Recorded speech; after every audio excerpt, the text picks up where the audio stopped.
어, 저는 개인적으로 배우 탐 크루즈를 굉장히 좋아하는데요. 탐 크루즈 하면은 우리가 익히 알고 있는 영화는 뭐 지금 저희 젊은 세대를 하면은 아마 미션 임파서블 뭐 이런 첩보물 영화 같은 것일 겁니다.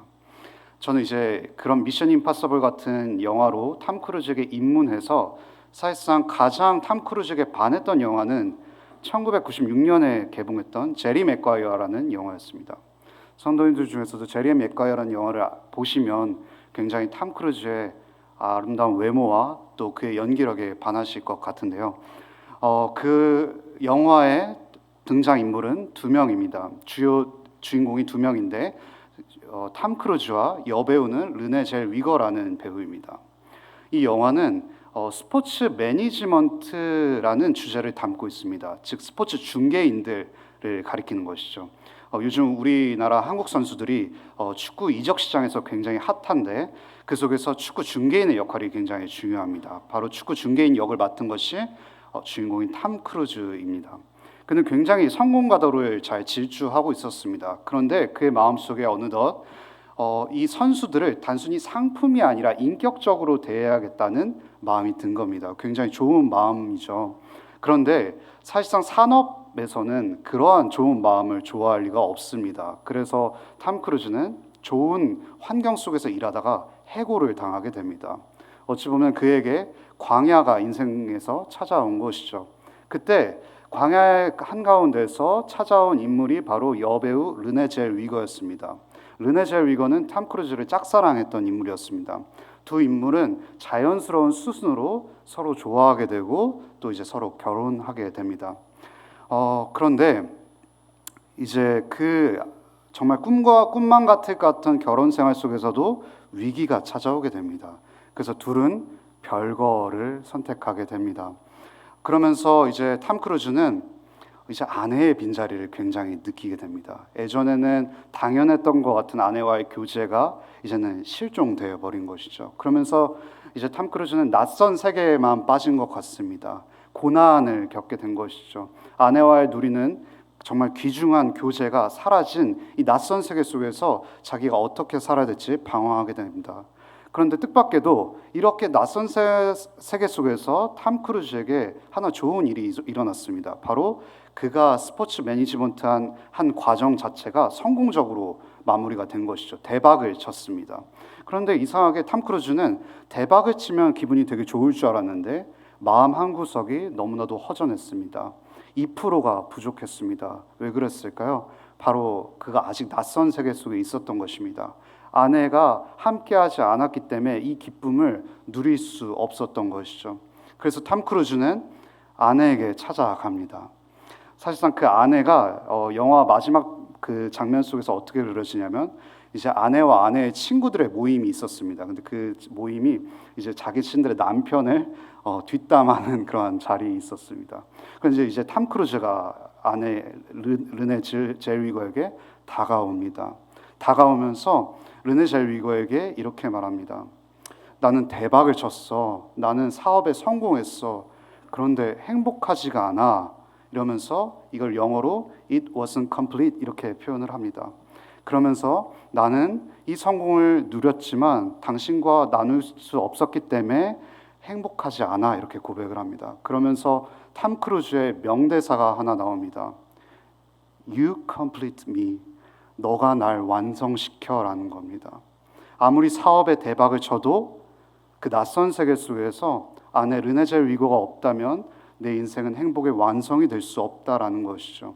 이것은 두고두고 명대사로 영화계에 기록이 되어 있습니다. 우리는 낯선 세계를 자주 경험합니다. 내가 누려왔던 것들, 내가 당연하게 여겨왔던 것들이 사라질 때 우리는 굉장히 혼란스러워합니다.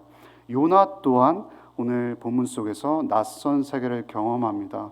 오늘 그 요나의 낯선 세계를 경험할 때 은혜를 다시금 느끼게 되는 현장이 되기를 소망합니다. 오늘 본문을 이해하기 위해서는 좀 배경을 좀 잠시 살펴볼 필요가 있을 것 같습니다. 요나서 1장에서는 이제 하나님께서 요나에게 명령하셨습니다. 니느웨로 가서 회개하라는 명령을 말을 해라, 복음을 전해라 이렇게 말씀하신 것이죠. 근데 요나는 싫었습니다. 왜 싫었냐면 그 니느웨는 이스라엘 백성과는 철천지 악연 원수지간이었습니다. 이렇게 이해하면 쉬울 것 같습니다. 조선시대 때 일제감정기 때 일본 사람들을 생각하는, 일본 사람들을 대하는 것과 유사하다라고 생각하면 좋을 것 같습니다. 그래서 요나는 도망갔습니다. 욥바로 내려가서 하나님께서 명령하신 니느웨에서 완전히 멀어진 다시스로 향하는 배에 올랐습니다. 근데 그 배에 올라서 도망을 가고 있는데 하나님께서 그 도망간 요나를 추적하시기 시작합니다. 쫓아가십니다. 그러면서 폭풍우를 던지십니다. 이 폭풍우는 성도님들께서 오해하실 수도 있지만 심판이 아닙니다. 하나님께서 요나를 향해서 붙잡기 위한 도구인 것이죠. 그러면서 이제 요나와 그 배에 함께 탑승했던 선원들이 일제 대혼란이 일어나기 시작합니다. 이게 도대체 폭풍우가 가늠할 수 없을 정도로 컸기 때문에 선원들은 이 이유에 대해서 추적하기 시작합니다. 그러면서 제비를 뽑았는데 요나가 걸렸던 것입니다. 그래서 요나도 알았습니다. 자신의 죄 때문에, 자기가 하나님으로부터 도망갔기 때문에 이 폭풍우를 일으키신 것이구나 라고 알고 있었죠. 그래서 요나는 자기를 바다에 던지면 이 폭풍우가 잠잠해질 것이라고 선원들에게 말했습니다. 선원들은 주저했지만 요나를 던졌습니다. 그러자 폭풍우가 정말 귀신과 같이 잠잠해졌더라는 것입니다.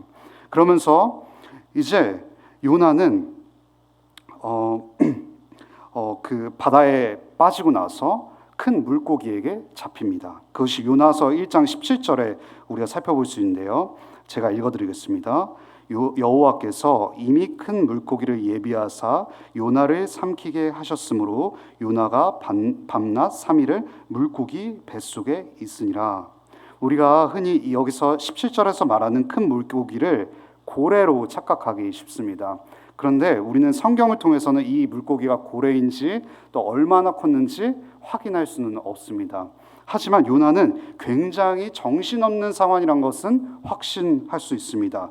요나서 2장 5절에 이렇게 말하고 있습니다. 물이 나를 영혼까지 둘러싸우며 기품이 나를 에워싸고 바다풀이 내 머리를 감싼나이다. 여기서 5절에 물이 나를 영혼까지 둘러싸우며 라고 말했을 때 영혼은 우리가 생각하는 그 영혼을 가리키는 것이 아니라 우리 인간의 오장육부를 가리킵니다.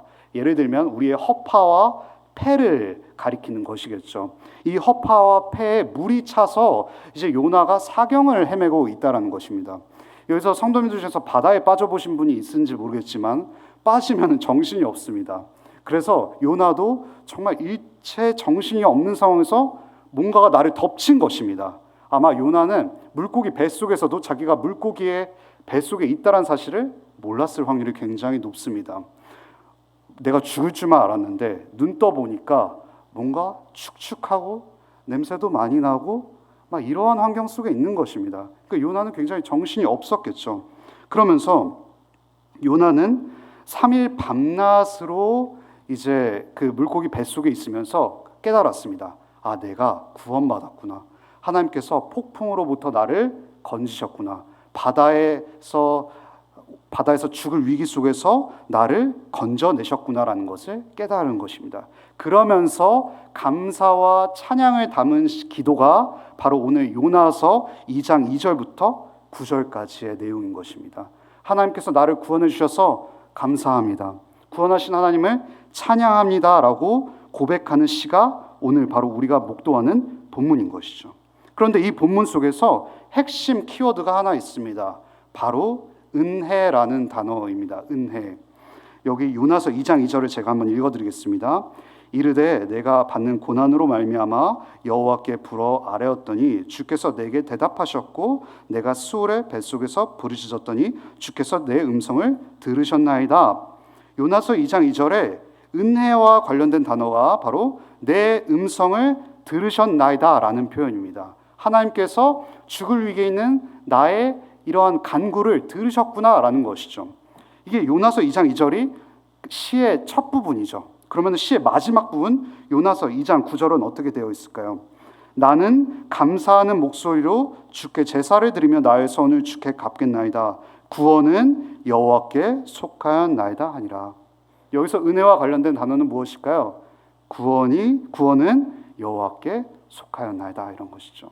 시의 처음과 끝이 은혜와 관련된 단어입니다. 사실 제가 2절, 9절만 읽어드렸지만 곳곳에 은혜를 나타내는 표현들이 산더미처럼 모여 있습니다. 보석과 같이 박혀 있는 것이죠. 이것은 무엇을 의미하는 걸까요? 이 시를 통해서 우리가 은혜를 제대로 깨달아야 된다라는 것입니다. 저는 은혜를 정의하는 수많은 학자들의 정의 중에서 하나의 그 정의가 가장 마음에 드는 것 같습니다. 줄 의무가 없는 존재가 받을 자격 없는 이에게 베푸는 신실한 사랑. 제가 한 번 더 읽어드리겠습니다. 줄 의무가 없는 존재가 받을 자격 없는 이에게 베푸는 신실한 사랑. 여기서 중요한 것은 바로 두 가지입니다. 무엇이냐면 줄 의무가 없는 존재가 있다라는 겁니다. 그것이 누구일까요? 하나님입니다. 그리고 받을 자격 없는 이라는 표현이 있습니다. 이 말은 누구를 가리킬까요? 바로 죄에 빠진 우리를 나타내는 말이겠죠. 하나님께서는 우리에게 의무를 주실 우리에게 은혜를 베푸실 의무가 없습니다. 그리고 우리는 하나님의 심판과 저주와 형벌만 받을 수 있는 자격만 있지 하나님의 은혜를 받을 자격이라고는 눈꼽만큼도 없습니다. 그러니 이 정의가 굉장히 아름다운 정의인 것이죠. 성도님들, 우리는 은혜에 대해서 조금 더 세밀하게 이해할 필요가 있는 것 같습니다. 기독교에서 그냥 은혜 하니까 너무 당연하게 여겨졌습니다. 제가 크게 세 가지 경우를 들어서 이 세 가지 경우 중에 뭐가 은혜인지를 한번 맞춰보시면 재밌을 것 같습니다. 첫 번째 경우는 이겁니다. 회사 사장님이 계십니다. 회사 사장님이 새로운 신입이 들어와서 이제 계약을 하는 겁니다. 계약 조건이 무엇이냐면 20일을 하루에 8시간씩 성실하게 일하면 너에게 200만 원을 주겠다라는 것입니다. 그래서 이제 신입사원은 열심히 일해서 200만 원을 잘 받았습니다. 이것은 은혜일까요? 이것은 은혜가 아닙니다. 왜냐하면 회사 사장님은 줄 의무가 있으셨습니다. 그리고 신입사원은 받을 자격이 있었죠. 이거는 은혜가 아닙니다. 두 번째 경우를 또 예를 들어보겠습니다. 교회에 신실하게 10년 정도 반주를 섬기던 자매가 있었습니다. 근데 그 자매가 이제 손목이 좀 이제 통증이 오기 시작하면서 반주를 내려놓아야 할 시점이 다가오게 된 것입니다. 그래서 이제 내려놓겠다고 말하자 찬양팀 이제 멤버들은 안타까워하면서 그녀에게 선물을 줘야겠다라는 생각이 든 겁니다. 그래서 맛있는 음식을 해서 그녀에게 이제 선물을 베풀었던 것이죠. 이것은 은혜일까요? 이것은 첫 번째 경우보다는 조금 더 복잡합니다. 왜냐하면 찬양팀 멤버들은 그 자매에게 선물을 줄 의무가 없었습니다. 성도님들 그렇지 않습니까? 자매가 계약을 하면서 교회를 위해서 봉사한 건 아니겠죠. 줄 의무가 없었습니다. 하지만 그 자매는 선물을 받을 자격이 있죠. 왜냐하면 10년 동안 신실하게 봉사했거든요. 이것은 은혜일까요?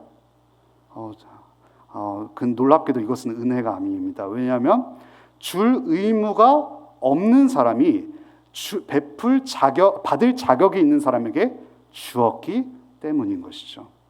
마지막 하나의 경우를 듣고 마무리하려고 합니다. 마지막 하나의 경우는 무엇이냐면 우리 서울과 경기도는 이제 아파트와 원룸으로 빼곡하게 이루어졌습니다. 그러면은 자연스럽게 아래, 위, 옆, 오른쪽, 왼쪽 이웃들이 질비하고 있죠. 그런데 그 이웃 중에서는 친절한 이웃만 있는 것이 아니라 말썽꾸러기 이웃들도 많습니다.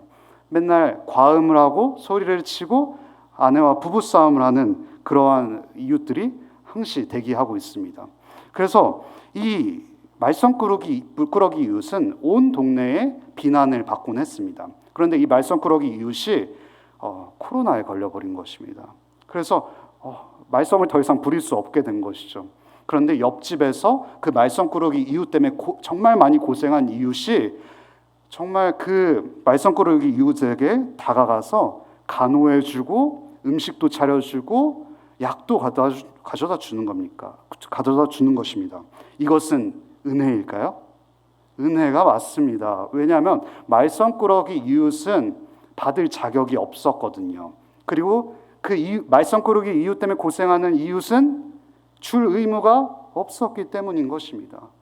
이것이 은혜입니다. 성도님들 이해가 되시나요? 여기서 중요한 것은 하나님께서 우리에게 줄 의무가 없다라는 것입니다. 그리고 우리는 받을 자격이 하나도 없다라는 것입니다. 이것이 은혜인 것입니다. 그런데 이렇게 은혜라는 단어가 기독교에서 자주 쓰이다 보니까 비그리스도인들이 어떻게 생각하기 쉽냐면, 그래, 은혜는 그리스도인들만 받지 우리 비그리스도인들은 은혜가 베풀어지지 않아 라고 착각을 하곤 합니다. 하지만 우리가 삶의 곳곳의 현장 속에서 하나님의 말씀을 배우지 않더라도 직관적으로 하나님의 은혜의 흔적을 느끼게 되는 경우가 있습니다. 저는 이것을 최근에 누구를 통해서 경험했냐면 바로 박진영입니다. 박진영. 사람들이 박진영에 대해서 저 사람이 그리스도이냐 아니냐에 대해서 찬반이 굉장히 심합니다. 하지만 저는 그거를 떠나서 그 사람이 하나님이라는 존재를 발견했다는 사실은 동의를 합니다. 하나님의 존재라는 것에 대해서 이제 고민하기 시작했다라는 것이죠.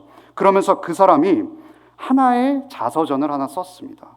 그 자서전을 쓰면서 어떠한 내용을 담았냐면, 이제 JYP 박진영이 그 엔터테인먼트 안에 가장 유명한 걸그룹이 원더걸스였습니다. 원더걸스가 2006년에서 7년 미국으로 진출하게 됩니다. 그런데 이제 엄청난 고생을 하면서 이제 빌보드 차트라는 미국의 차트에 100위권 안까지 진출하게 되는 놀라운 쾌거를 이루게 됩니다. 쾌거를 이룸과 동시에 뭐가 터졌냐면 미국의 서브프라임 모기지라는 경제 대사태가 터져버린 것입니다. 그러면서 그 성공의 기쁨을 누릴 여유도 없이 황급 빚짐을 쌓아야 되기 시작했던 것입니다.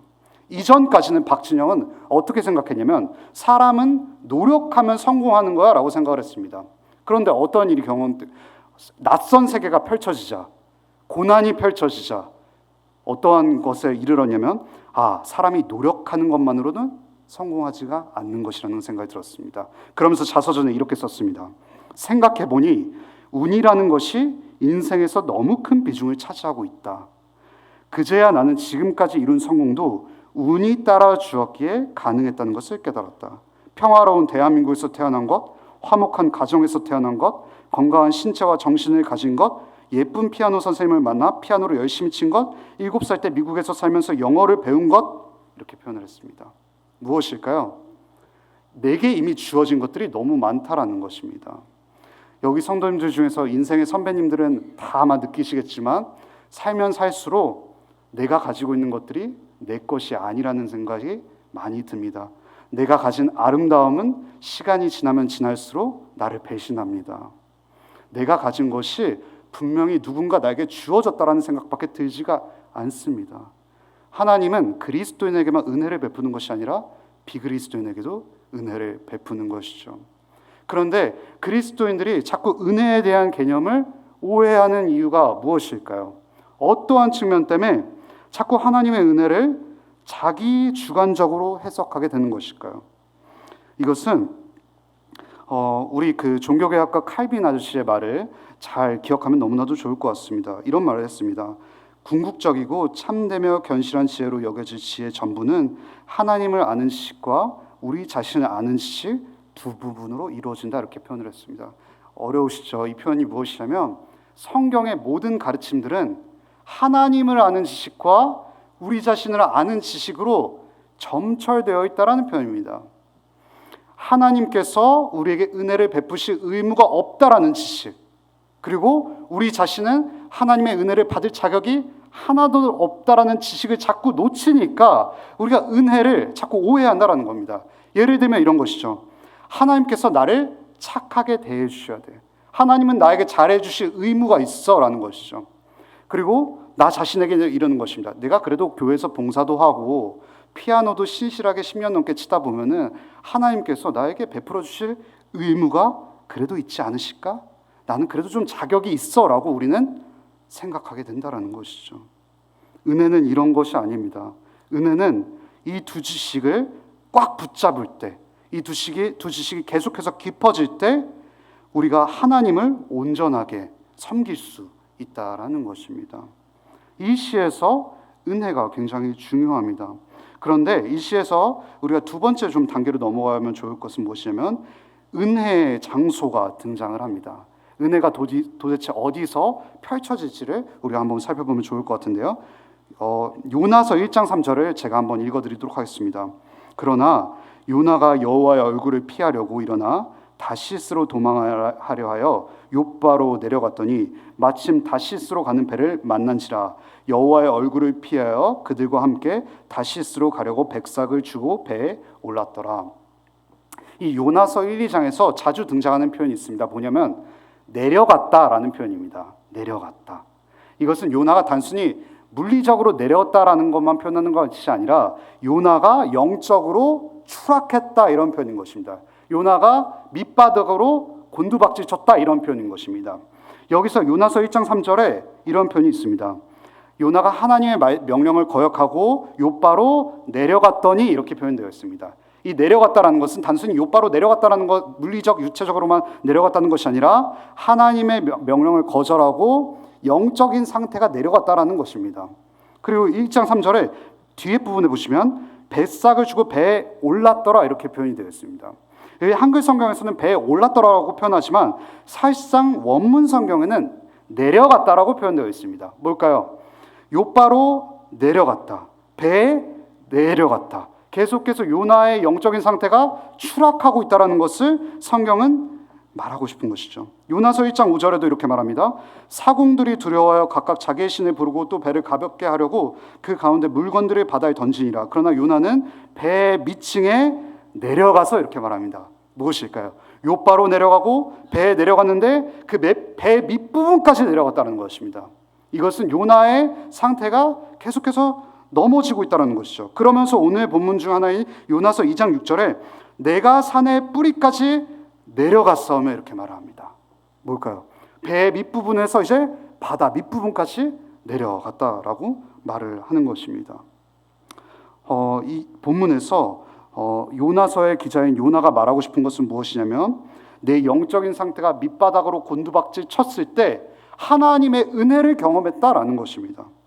내가 더 이상 물러날 곳이 없을 때 하나님의 구원을 바라보게 되었다라는 것입니다. 한 목사님께서 이렇게 말씀하셨습니다. 예수님 밖에 남지 않을 때까지는 예수님만 있으면 되는 것을 결코 깨닫지 못한다.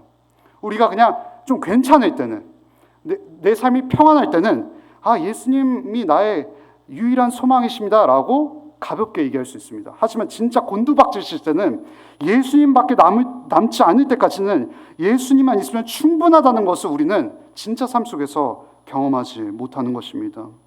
우리의 신앙생활을 바닷속에서 배가 항해하는 것으로 한번 비유를 들어보겠습니다. 배가 항해를 하다가 잘 나아가고 있었습니다. 그런데 커다란 암초를 만난 것이죠. 그럼 커다란 암초를 만나면은 우리는 어떻게 기도해야 될까요? 우리는 이렇게 기도할 수 있습니다. 하나님, 암초를 제거해 주십시오. 그러다가 이제 배가 암초에 꽝 부딪히게 된 것입니다. 그러면 이제 선원들이 많이 죽게 되고 그 현장 속에서 남아있는 사람들은 어떻게 기도하냐면 하나님, 암초에 부딪히기 전 세상으로 우리를 돌려주세요 라고 고백을 합니다. 우리가 이러한 상황을 불과 2, 3년 전에 겪었습니다. 무엇이죠? 코로나19 사태였죠.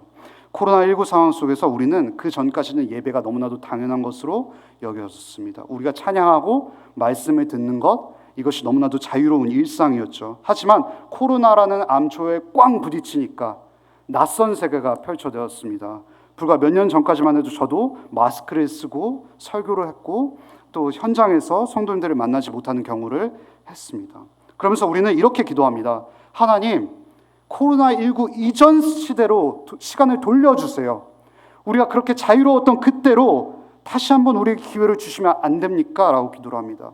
그렇게 계속 기도하다가 우리가 발견하는 것은 무엇이냐면 그동안 정말 은혜를 받을 자격 없던 나에게 하나님께서 성심성의껏 우리를 돌보고 계셨다는 것을 다시금 깨닫게 되는 것이죠. 그러면서 우리는 어떠한 기도를 하게 되나요? 하나님, 돌려주시지 않으셔도 괜찮습니다. 물의 높이를 올려주세요. 이 물의 높이가 올려달라는 말은 무엇일까요? 하나님, 내가 그 고난과 어려움과 역경의 상황 속에서 내 적은 믿음을 올려주세요라는 표현이겠죠. 하나님, 내가 당신을 덜 신뢰했습니다. 더 신뢰하기를 원합니다. 하나님, 내가 이 문제가 비록 해결되지 않아도 물의 수위를 높여주실 때 하나님을 신실하게 따르겠습니다. 이렇게 기도할 수 있는 것이죠. 성도님들, 혹시 이 가운데 암초에 꽝 부딪힌 성도님들이 계십니까? 어찌할 바를 몰라서 하나님께 구할 힘이 없으신 분이 계십니까? 그때 한마디만 하십시오. 하나님, 물의 높이를 올려주십시오. 나의 적은 믿음, 내가 코로나19 이전에는 좀 괜찮은 믿음인 줄 알았습니다. 코로나의 암초에 꽝 부딪히기 전까지는 내가 괜찮은 사람인 줄 알았습니다. 그런데 낯선 세계를 경험해 보니까 내가 너무나도 나의 믿음이 부족했군요. 하나님, 나의 물의 높이를 올려주십시오 라고 말이죠. 성도님들, 이러한 은혜의 과정을 기쁨으로 감당하시기를 간절히 소망합니다. 그런데 요나가 아직 정신을 못 차렸습니다. 그렇게 깊은 은혜를 경험했는데 아직도 그의 믿음은 완전하지 않습니다. 2장 3절에 이렇게 말합니다. 주께서 나를 깊은 숲 바닥 가운데 던지셨으므로, 이렇게 말합니다. 이 말에 어떠한 의미가 담겨 있을까요? 하나님, 왜 나를 던지셨나요? 라고 하나님을 원망합니다. 근데 여기서 나아가서 2장 4절에 내가 말하기를 내가 주의 목전에서 쫓겨났을지라도, 이렇게 말합니다. 하나님은 한 번도 요나를 쫓아내신 적이 없습니다. 자기 발걸음으로 다시스로 도망갔죠. 여전히 하나님께 원망하고 있는 것입니다. 그러면서 2장 8절에 이렇게 말합니다. 거짓되고 헛된 것을 숭상하는 모든 자는 자기에게 베푸시는 은혜를 버렸사오나. 2장 8절에서 거짓되고 헛된 것을 숭상하는 모든 자는 니느웨 백성들을 가리킵니다. 이것은 무엇을 말할까요? 요나가 이렇게 말하는 것입니다. 아직도 정신을 못 차렸습니다. 니느웨 백성들보다 그래도 제가 좀 낫죠, 이렇게 말을 하는 겁니다.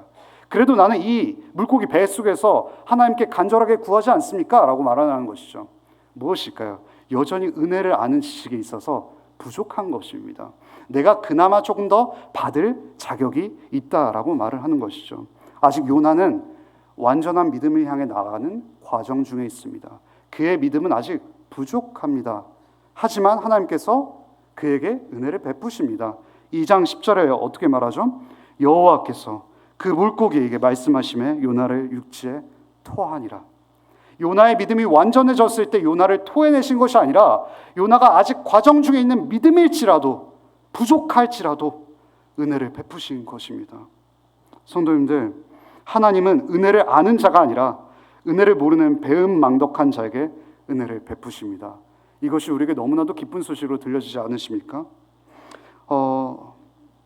우리에게 마태복음 12장 39절 40절은 이렇게 말합니다. 예수께서 대답하여 이르시되 악하고 음란한 세대가 표적을 구하나 선지자 요나의 표적밖에는 보일 표적이 없느니라. 요나가 밤낮 사흘 동안 큰 물고기 뱃속에서 있던 것 같이 인자도 밤낮 사흘 동안 땅속에 있으리라. 우리는 구약 성경의 요나보다도 더 큰 은혜를 경험할 수 있습니다. 왜냐하면 신약 성경에 예수님께서 이 땅에 오셨기 때문인 것이죠. 그러면서 예수님께서 이렇게 말씀하십니다. 그 요나가 가리키던 자가 바로 나다, 이렇게 말을 하십니다. 내가 더 나은 요나다, 이렇게 말을 합니다. 우리가 정말 재밌는 것은 무엇이냐면 요나와 예수님과의 공통점이 있다는 것입니다. 무엇이냐면 요나가 선원들에 의해서 바다에 던져져야만 선원들이 살아날 수 있었습니다. 그리스도께서 십자가에 못 박히셔야만 우리가 살아날 수 있었던 것입니다. 또 두 번째 중요한 공통점은 무엇이냐면 요나가 물고기 뱃속에서 3일을 있었습니다. 그리고 구원을 받았죠. 그리고 예수 그리스도는 십자가에서 못 박히시고 무덤 속에서 3일 동안 있으시고 난 다음에 부활하셨습니다. 그런데 공통점은 여기까지입니다. 예수 그리스도는 더 나은 요나이십니다. 완전한 요나이십니다. 무엇이죠? 요나는 자기 죄 때문에 던져졌습니다. 그리고 자기밖에 구원할 수 없었습니다. 하지만 예수 그리스도는 십자가에 예수 그리스도 안에 있는 사람들, 예수 그리스도 안에서 택함 받은 우리를 구원하시기 위해서 아무 죄가 없으신 분이 우리의 죄를 짊어지시고 십자가에 못 박히셨습니다. 그리고 요나는 3일 동안 물고기 뱃속에 있었던 것은 그에게 심판이 아니라 은혜였습니다. 은혜, 구원이었습니다. 하지만 예수 그리스도께서 무덤에서 묻히실 때는 완전한 저주였습니다. 하나님 아버지께서 영원히 사랑하시는 그의 아들을 외면하셨던 것입니다. 이것은 무엇을 가리키는 걸까요? 예수 그리스도께서 아직 우리가 태어나기도 전에, 은혜를 구하기도 전에 십자가라는 죽음을 향해 달려가셨다라는 것입니다. 우리를 구원하시기 위해서, 아직 과정 중에 있는 과정 중에 있는 완전한 믿음이 아닌 우리를 위해서 예수 그리스도께서 대신 그 죄를 감당하셨다라는 것입니다. 성도님들, 오늘 요나를 보면서 우리는 우리가 구하기도 전에, 우리가 부탁드리기도 전에 십자가를 향해 달려가신 예수 그리스도를 바라보기를 소망합니다. 은혜를 기억하십시오, 성도님들. 은혜만이 우리를 자유롭게 합니다. 저희가 마지막으로 세 가지 기도 제목을 좀 나누고 오늘 설교를 마무리하려고 합니다. 첫 번째 기도 제목은 고난과 역경 속에서 단순히 문제 해결만을 놓고 기도하는 것이 아니라 하나님을 신뢰할 수 있도록 구할 수 있게 하옵소서. 두 번째, 낯선 세계 속에서 하나님께서 나에게 은혜를 베풀어 주실 의무가 없으며 우리가 하나님께 은혜를 받을 만한 자격이 없는 자라는 사실을 더욱 깊이 알게 하소서. 마지막 세 번째, 더 나은 요나이신 예수 그리스도를 바라보며 그분이 아무 의무가 없으시고 모든 존경과 찬양을 받기에 합당하심에도 우리에게 모든 것을 내어주시고 모욕을 당하셨다는 사실을 기억할 수 있게 하옵소서. 성도님들, 은혜를 붙잡으시면서 남은 3일을 강건하게 나아가시기를 간절히 소망합니다. 기도하